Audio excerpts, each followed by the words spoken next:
In this next video of the lesson, Pricing and Valuation in Life Insurance, we will learn the operating expenses incurred by insurer and loading of premium.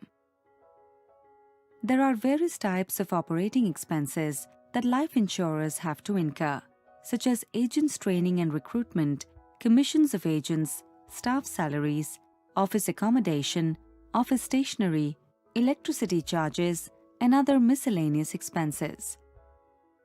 All these have to be paid from premiums that are collected by insurers.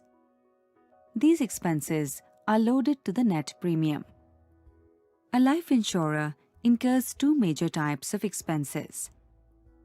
First is the new business expenses, which are incurred at the beginning stage of the contract. And second is the renewal expenses, which are incurred during subsequent years. The typical expenses loaded to the net premium are as follows. First, a percentage of premiums, that is commissions and incentives, for agency managers or development officers are typically decided as a percentage of the premiums earned.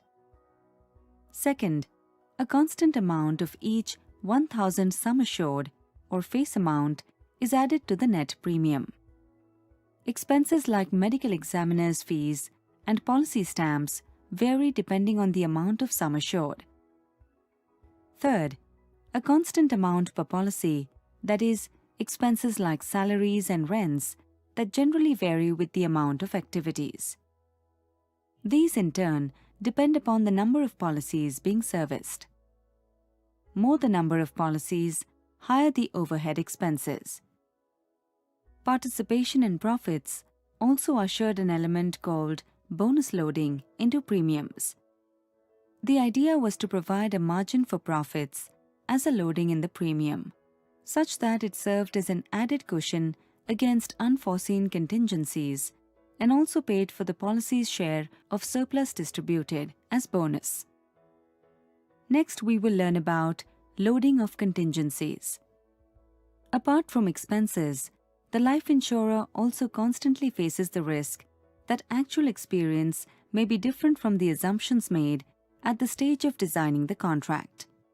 To understand contingencies, we must be acknowledged with the concept of lapse, which means that the policyholder discontinues payment of premiums, and withdrawals, which means that the policyholder surrenders the policy and receives an amount from the policy's acquired cash value. Lapses can pose a serious problem because they typically happen within the first 3 years, with highest incidence being typically in the very first year of the contract.